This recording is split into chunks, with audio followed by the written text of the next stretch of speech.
네, 서울 신림동 묻지마 흉기난동 사건 피해자가 범죄 직전 마트에서 흉기를 훔쳐 택시를 타고 신림동으로 이동한 것으로 알려졌습니다. 한편 이태원 참사의 책임을 물어 탄핵 소추된 이상민 행안부 장관에 대한 헌법재판소의 판단이 잠시 후 나올 전망인데요. 관련 내용들 박상용 변호사와 함께 짚어보겠습니다. 어서 오십시오. 예, 안녕하십니까. 예, 헌법재판소가 아직 선고가 진행 중입니다. 이제 잠시 후에 이상민 행안부 장관에 대한 선고를 내릴 예정인데 현재 9명 중에 7명이 출석을 해야 되고 이 중 6명 이상의 찬성이 나와야만 탄핵 결정이 내려지는 거 아니겠습니까? 그렇습니다. 예, 지금 아마 그 결정문을 읽고 있는 것 같습니다. 예. 자막을 보니까 지금 탄핵 사유가 인정되기 어렵다라는 예. 쪽으로 지금 그 자막에 나오고 있습니다. 그러니까 행안부 장관으로서 헌법상의 국민의 생명과 재산을 보호할 수 있는 의무에 위반했다고 보기 어렵다. 또 하나는 행안부 장관으로서 재난안전법상에 그 사전에 이 인파를 수많은 인파가 운집할 걸 예비하고 조치를 미흡하게 했다고 볼 수 있는 구체적인 의무가 있다고 보기 어렵다. 예. 또 사후에도 구체적으로 이걸 갖다가 조치를 미흡했다고 보기가 어렵다. 이 사건은 총체적인 어떤 원인에 의한 거지 행안부 장관 개인에게 책임을 묻기는 어렵다. 예, 더불어 행안부 장관이 그 말하는 내용이 다소 부적절한 사고 후에 부적절한 내용이 있지만은 그것이 국가공무원법상의 품의 위반으로 보기가 어렵다라고 해가지고 아마 지금 탄핵이 안 되는 쪽으로 지금 그 자막에 나오고 있는 것 같습니다. 속보를 저희가 전해드리고 있지만 아직 선고가 내려진 건 아닙니다만 그렇습니다. 저희가 계속해서 헌법재판소에서 나오는 속보 내용을 정리해드리자면 일단 이상민 장관이 재난안전법을 위반했다고 보기는 어렵다 이런 그렇습니다. 말씀을 해주셨고 예. 또 이상민 장관의 발언이 부적절하긴 하지만 이 탄핵 사유로 보기는 좀 어려운 부분이 있다. 예. 그리고 장관이 사고 예방을 위한 구체적 조치를 취하기 어렵다 예. 등의 속보를 저희가 계속 전해드리고 있습니다. 예. 관련해서 좀 구체적으로 이야기를 나눠보겠습니다. 이번 선고에 쟁점들이 한 3가지 정도 있지 않았습니까? 예, 관련해서 뭐 재난 예방 조치 의무를 지켰는지 이 부분에 대해서 좀 구체적으로 이야기해 볼까요? 그렇습니다. 이제 이 탄핵 사유가 예. 국회에서 탄핵을 의결한 탄핵 사유가 헌법과 행안부 장관으로서 헌법상의 국민의 생명과 신체적 그 보호 의무를 미흡하게 했다. 또 재난안전법상에 지금 말씀하신 대로 사전에 이러한 재난에 대비해서 조치를 취해야 되는데 조치를 취하지 않았다. 또 사고가 발생한 후에도 뭐 재난 중앙재해대책본부라든가 이런 거에 대해서 미흡했다. 또 발언이 장관으로서 수습 과정에서 발언이 부적절했다. 그래서 국가공무원법상에 위반한다라는 게 가장 큰 쟁점이었거든요. 예. 이 부분에 대해서 헌법재판소 지금 나오는 그 내용에 의하면은 헌법과 재난안전법상의 그 장관으로서의 어떤 의무가 미흡했다고 보기가 어렵다. 그러니까 헌법과 탄핵 사유인 헌법과 법률에 위반했다고 보기 어렵다. 또 발언이 부적절하지만은 지금 조금 전 들어온 소식 죄송합니다. 잠시 먼저 전해드리겠습니다. 헌법재판소가 이태원 참사 이상민 장관의 탄핵 소추안을 기각을 했습니다. 조금 전 들어온 소식 다시 한번 전해드리겠습니다. 헌법재판소가 이태원 참사 관련 이상민 장관의 탄핵 소추안을 기각했는데요. 이로써 이상민 행안부 장관은 직무를 복귀하게 되고 현재까지 탄핵 소추 167일 만에 다시 직무에 복귀하게 됐습니다. 자, 내용 관련해서 대담 이어가 보도록 하겠습니다. 헌재가 이상민 장관의 탄핵 소추안을 기각을 했습니다. 그렇습니다. 좀 정치권에서도 그렇고 기각이 될 거라고 많이들 예상을 하긴 했었거든요. 예, 그렇습니다. 지금 문제는 뭐냐면 헌법재판관 9명 중에서 전원이 다 그 기각을 했는지 아니면은 그 기각을 하지 않고 어떤 소수 의견을 낸 사람이 있는지 또 기각을 했지만은 그 중에 또 자기의 어떤 소수 의견인지 이게 중요할 것 같습니다. 그래서 아직은 9명 중에 전원이 다 기각 결정에 동의했는지 아니면은 6명 이상이 동의했는지 그래서 기각이 됐는지 이거는 한번 좀 그 결정문이 나오는 대로 분석을 해봐야 할 것 같습니다. 예, 방금 그 부분에 말씀을 해주셨는데 저희가 지금 속보 자막으로도 내보내드리고 있는데 현재 재판관 9명이 전원 일치했다고 이런 소식이 들어와 있거든요. 예. 그렇다면 어떻게 봐야 될까요? 그러니까 지금 자막에 나오는 것 중에 가장 예. 중요한 것이 이 사고의 원인이 행안부 장관 개인에게 책임으로 보기는 어렵다. 총체적인 원인이 작용을 했다. 또 행안부 장관에게 구체적인 어떤 이 사고 예방과 관련해서 주의 의무가 있었다고 보기 어렵다. 이렇게 판단했고 이 부분에 대해서는 그 탄핵 소추 의결을 한 야당에서도 아마 많은 부분에 대해서도 이러한 결정이 나올 것이다 하고 예측을 한 것 같습니다. 예. 그런데 이렇게 헌법재판소의 재판관이 9명의 전원 일치가 의사결정이 나오는 경우가 많습니까? 탄핵 소추가 이번에 탄핵 심판이 된 게 이번에 국무위원 중에서 최초로 알고 있습니다. 예. 그리고 탄핵과 관련해서 이렇게 전원 일치 나온 것은 좀 극히 이례적인데 이건 어떻게 보면 헌법재판소에서 이 결정을 내릴 때 심리를 할 때 보니까 2번의 준비기일과 2차례 공개적으로 변론기를 했거든요. 소추하는 측에서 좀 논리가 좀 미약했다. 예. 라는 것을 좀 보여주는 것 같습니다. 예, 그렇군요. 헌재가 이상민 행안부 장관이 재난안전법을 위반했다고 보기 어렵다. 이상민 장관의 발언이 부적절하지만 탄핵 사유 보기 어렵다. 이런 식의 선고 결과를 내놨거든요. 이태원 참사가 특정인의 원인이 아닌 총체적 결과라고 또 선고를 내렸습니다. 이 부분에 대해서는 저희가 어떻게 좀 짚어볼 수 있을까요? 지금 형사 재판이 진행 중이지 않습니까? 예. 아마 이 헌법재판소의 결정문의 내용에 많은 부분이 또 영향을 미칠 수 있다고 저는 생각을 합니다. 그러니까 이 이태원 참사의 원인이 이 행안부 장관, 이 사람의 개인적인 책임으로 묻기는 어렵고 어떤 제도적이라든가 법적이라든가 시스템적으로 많은 문제가 있다라고 헌법재판소에서 재판관들이 전원일치로 결정을 한 거거든요. 그럼 이 부분이 과연 지금 진행 중인 형사재판에 어떻게 작용을 할지는 좀 지켜봐야 할 것 같습니다. 예. 그렇다면 어쨌든 이상민 장관의 이 발언 자체는 좀 부적절했지만 탄핵 사유는 보기 어렵다. 그러니까 법적인 책임을 묻기는 어렵고 부적절하다는 것은 어떤 도의적인 책임, 이거는 좀 인정할 수 있지만 탄핵 사유에 해당하는 각하가 아니라 기각을 했거든요. 예. 중대한 위반이라고 보기가 어렵다라고 헌법재판관들이 전원일치로 그 의견이 일치한 것 같습니다.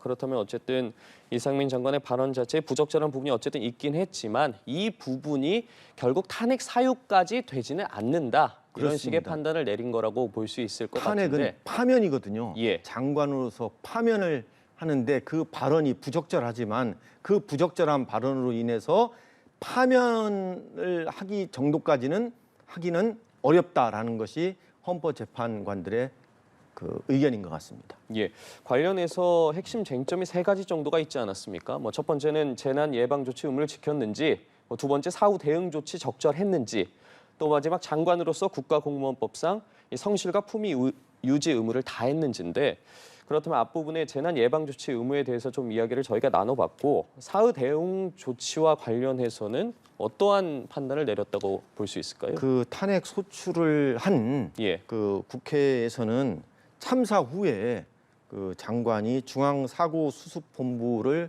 소집을 제대로 안 하는 등 어떤 장관으로서 미흡하게 대처했다 이 부분을 했는데요. 이 부분이 그 헌법재판관들이 판단을 해볼 때는 어떤 법적인 책임을 묻기는 좀 어렵다. 또 하나는 이 사고의 원인이 장관 개인의 어떤 책임으로 돌리는 것보다는 지금 재해 예방과 관련해서 또는 재난이 발생했을 때 수습과 관련해서 장관도 있고 자치단체도 있고 경찰도 있기 때문에 이러한 각각 역할 분담이 있는 거지 그걸 장관에게 다 파면, 특히 파면은 이게 중대한 거거든요. 파면을 시킬 만한 정도의 법적 위반이 있기는 어렵다라고 헌법재판관들이 결정을 한 것 같습니다. 자, 그러면 이 장관으로서 국가공무원법상 성실과 품위 유지 의무에 대해서도 좀 구체적으로 살펴보면 좋을 것 같거든요. 그렇습니다. 이게 이제 과연 부적절하다.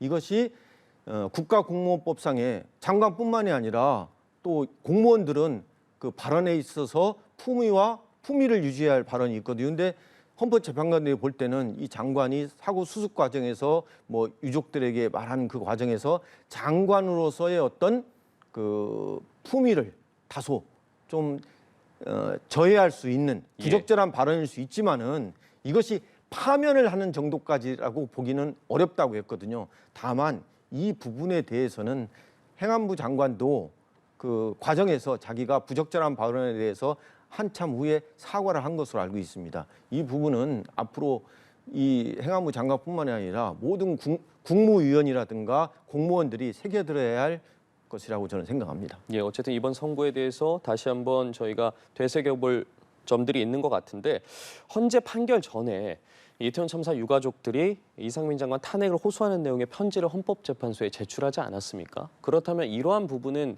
뭐 크게 영향을 미치지 않았다 이렇게 봐도 되는 걸까요? 이게 다른 형사 사건하고 틀려가지고요, 민사 사건하고 틀려가지고 이게 탄핵 사건이거든요. 탄핵 사건에서 어떤 피해자 그 탄핵을 해야 한다라고 주장하는 사람들은 국회거든요. 국회에 또 법제사법위원장이거든요. 소추권자가. 그분이 어떤 뭐 저 의견을 낸다든가 하는 것은 영향을 미칠 수 있겠지만은 그것도 전날에 물론 유족들은 피해자입니다. 어떻게 보면은 이 탄핵과 관련 없이 어떤 국무위원에 대해서 어떤 뭐 불만과 이런 게 있겠죠. 그렇지만 그것이 어떤 법적인 판단을 하는 데 있어서는 큰 영향을 미치지 않았을 거로 생각합니다. 예, 알겠습니다. 어쨌든 그렇다면 이제 이상민 행안부 장관이 직무에 복귀하게 되지 않겠습니까? 그럼 바로 다시 업무를 이어가게 되는 겁니까? 이 탄핵 결정에 대해서는 불복 절차가 없습니다. 다른 것은 뭐 일반 재판은 1심 선고가 나면 항소도 할 수 있고 2심에 상고를 할 수 있는데 이 탄핵은 결정이 나면은 그냥 끝납니다. 그렇기 때문에 바로 직무 정지가 풀려서 바로 그 장관직에 복귀할 수 있습니다. 예, 조금 전 들어온 소식에 따르면 직무를 복귀하는 이상민 장관이 오늘 또 수해 현장을 방문하기로 했다는 소식이 들어와 있거든요. 당연히 제가 볼 때는 최우선적으로 가야 할 곳이 수해 복구 현장이라고 생각합니다. 더구나 또 안전이거든요. 또 앞으로 또 이제 그 폭우가 예비되기 때문에 수해 현장에 가가지고 그 이재민들도 위로하고 또 이 재대책도 시스템적으로 좀 세워야 할 것 같습니다. 예, 알겠습니다. 어쨌든 저희가 헌법재판소가 조금 전에 이태원 참사 관련해서 이상민 행안부 장관에 대한 탄핵 소추안 기각 선고에 대해서 이야기를 나눠봤고 앞서 잠시 언급했던 서울 신림동 묻지마 흉기난동 사건에 대해서 좀 살펴보도록 하겠습니다. 피의자의 범죄 행적들이 속속 드러나고 있는데 당일 피의자의 동선에 대해서 좀 짚어주시죠. 이 사람이 원래 인천에 살았거든요. 근데 인천에서 갑자기 택시를 타고 자기의 할머니가 살고 있는 금천구에 왔습니다. 그래서 할머니에게 좀 안 좋은 얘기를 들은 것 같아요. 그다음에 금천구에서 다시 택시를 타고 신림역으로 왔습니다. 그 과정에 슈퍼에서 마트에서 그 흉기를 절취를 했다고 합니다. 그리고 신림역에서 내려가지고 불특정 다수인을 상대로 해가지고 흉기를 휘둘렀습니다. 범행을 했습니다. 이것이 과연 우발적인 범행이냐, 사전에 계획을 하고 한 상태에서 한 것이냐, 이거를 수사해서 밝혀야 한다고 생각합니다. 자, 이 피의자 마트에 들러서 미리 흉기 2개를 훔쳤거든요. 그렇다면 계획된 범죄로 보일 수 있지 않겠습니까? 그렇습니다. 왜 이 흉기를 우리가 원래 계획적인 범죄냐 우발적인 범죄냐는 미리 범행 도구를 준비를 하거든요. 그리고 마트에서 그 흉기를 훔쳤다는 것은 범행을 하겠다는 의지의 표명이거든요. 문제는 이러한 것이 언제부터 어떤 동기에 의해서 하게 되었느냐, 이거를 이제 수사기관에서 밝혀야 한다는 겁니다. 또 경찰이 이 피의자 조 씨가 택시를 2차례 타는 동안 요금을 모두 내지 않은 것으로 보고 있거든요. 요금을 안 낸 건 역시 좀 의도적인 행동이라고 볼 수 있을까요? 그러니까 애초에 택시를 탈 때부터 택시 요금을 낼 의도가 없었거든요. 근데 뭔가 마음이 조급했던 것 같습니다. 제가 생각할 때는 우발적이라면 당연히 택시비를 내던가 그럴 텐데 택시비도 안 내고 그때부터 자기는 범행을 난 저지른다. 예, 그러한 생각을 갖고 있었던 것 같습니다. 그리고 이러한 불특정 다수인을 상대로 해가지고 노린 범죄는 어떤가 범행을 일으키기 전에 어떤 이 범죄자가 스트레스를 많이 받았을 겁니다. 예. 그 스트레스가 무엇인지를 수사기관에서 저는 조사를 해야 한다고 생각합니다. 예, 관련해서 뭐 경찰도 택시 기사들을 상대로 범행 전 행적에 대해서 조사를 한다고 했는데 기사께서 이거를 그냥 보내줬다, 택시비를 받지 않고 이런 부분도 좀 궁금하긴 하거든요. 지금 경찰이 밝혀야 할 부분 중에 하나가 예. 택시를 탔으면 택시 안에 블랙박스가 있거든요. 차량 예. 블랙박스가 있거든요. 블랙박스에는 그 택시 승객의 얼굴이 이제 녹화가 됩니다. 그때 표정이라든가 이런 거 조급함. 예. 그다음에 제가 알기에는 두 번째 택시를 탔을 때 흉기를 구입하고 하나는 놓고 내렸다고 제가 들었습니다. 뭔가 이 사람은 급했을 겁니다. 예. 그거를 좀 밝혀야 되는 거죠. 예. 자, 자신의 거주지가 아니라 신림동을 택한 점을 두고도 좀 계획된 살인이다, 이런 분석들이 일각에서 나오고 있는데 특히나 네 번째 범행까지 걸린 시간이 불과 3, 4분밖에 되지 않았거든요. 경찰이 출동했을 때 6분 안에 현행범을 체포했는데 3, 4분 안에 범행을 저질렀다. 이거 미리 계획하고 의도된 범행 볼 수 있지 않을까요?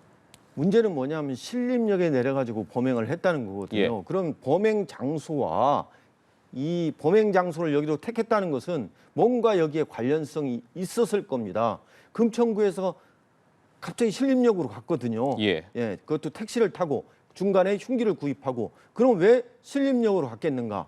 저도 이 부분에 대해 상당히 궁금한데 물론 13년 전의 일이지만 이 신림역 부근에서 이 사람이 술 먹다가 아마 폭행을 했다고 합니다. 예. 그러니까 이 신림역에 대해서 어느 정도 장소와 이 어떤 관련성이 있다고 저는 볼 필요가 있거든요. 이 부분도 역시 수사기관에서 좀 밝혀야 되고 이 사람 동선에 대해서 한번 CCTV 영상을 좀 유심히 봐야 할 것 같습니다. 그리고 그 전에 금천구에 사는 할머니 집에 들어가가지고 할머니와 무슨 다툼이 있었다고 제가 들었습니다. 예. 그 다툼이 무엇인지도 한번 확인을 해봐야 한다고 생각합니다. 예, 조금 전 말씀해 주신 것처럼 경찰에서 남들도 불행하게 만들고 싶었다, 또 할머니에게 꾸짖음을 당해서 좀 화가 났다, 우발적으로 저지른 범행이다, 이렇게 주장을 하기도 했는데 근데 진술이 계속 바뀌고 있거든요. 지금 영장 실질심사 과정에서는 어떻게 이 사람이 진술했냐면은 너무 힘들어서 범행을 했다, 이렇게 진술을 바꿨다고 들었습니다. 예. 그러니까 경찰 수사 과정에서는 내가 불행했기 때문에 남들도 불행해야 한다, 나처럼 남들도 불행하게 만들고 싶었다 하다가 지금 영장 실질심사 과정에서는 너무 힘들어서 범행을 했다. 아마 또 이 검찰에 가서는 또 진술이 바뀔 겁니다. 그래서 우리는 이 진술의 하나의 진술을 갖고서 이 사람이 사실이다, 범행 동기가 이렇다, 이렇게 단정하기는 어렵다고 생각합니다. 예. 그러면 마약성 진통제 복용에 대한 진술도 계속 바뀌고 있거든요. 복용했다가 하지 않았다, 이렇게 바뀌고 있는데 만약에 검사에서 양성 반응이 나온다면 형량에 좀 영향을 미칠까요? 지금 이 묻지마 살인이기 때문에 불특정 다수를 상대로 했기 때문에 이 살인죄가 상당히 형이 높습니다. 예. 뭐 사형도 가능하거든요. 우리는 사형이 뭐 거의 폐지된 거나 마찬가지지만은 근데 마약은 이거에 비해서는 좀 낮습니다. 또 하나는 문제는 뭐냐면은 이 했다는 마약의 성분이 무엇인가? 지금 모발을 지금 의뢰해 놨거든요. 예. 근데 마약죄는 이 공급하고 수입 이런 게 처벌이 중하지 단순 투입하고 것은 처벌이 약합니다. 그래서 이 형량에는 큰 작용을 안 할 것으로 저는 생각합니다. 예. 또 이번 사건과 관련해서 주목해 볼 만한 점이 20, 30대 남성을 상대로 계획된 거 아니냐, 이런 이야기가 나오고 있는데 뭐 일단 본인의 주장은 뭐 성별을 가리지 않았다고 했습니다만 이 가능성 배제할 수 없어 보이거든요. 이 부분을 어떻게 이제 규명하느냐. 물론 예. 경찰은 반사회적 인격장애라고 해가지고 사이코패스 검사를 한다고 하지만은 제 개인적으로는 감정 유치 결정을 해가지고 법원에 청구를 해가지고 법원에서 한번 이 사람의 어떤 정신 상태라든가 이런 거를 좀 감정을 해봐가지고 좀 정확한 범행 동기라든가 정신 상태에 대한 감정이 필요하다고 저는 생각합니다. 예, 그리고 최근에 또 한 커뮤니티 사이트에서 신림역에서 여성들을 살인하겠다고 이 살인을 예고한 글이 올라와서 충격을 주기도 했는데 시민들 너무 불안에 떨고 있을 것 같아요. 그렇습니다. 심지어 이제 앞으로 다닐 때 호신 장비라도 구입해야 되는 거 아닌가 이런 얘기도 하고 있거든요. 예. 지금 이 범죄자가 소년부 송치 처분을 비롯해서 수사 처분받은 게 한 17건이라고 합니다. 저는 앞으로 처벌받고 나서 재범을 저지르지 않도록 좀 보호관찰 시스템이 좀 강화하는 쪽으로 해야 되지 않는가. 보호관찰 시스템이 강화돼야 한다. 그렇습니다. 예. 왜냐하면 지금 출소 후에 이 사람이 재범을 저지른 재범률이 상당히 높거든요. 근데 우리나라에서 가장 취약한 점이 보호관찰 시스템입니다. 인력도 적고 시스템도 좀 떨어집니다. 이 부분이 좀 보강이 돼야 할 것 같습니다. 예, 어쨌든 다시는 이러한 식의 범죄가 발생해서는 안 될 것 같습니다. 조사 상황은 저희가 좀 더 지켜봐야 할 것 같고요. 관련 내용들 박상용 변호사와 함께 자세히 짚어봤습니다. 고맙습니다. 네, 감사합니다.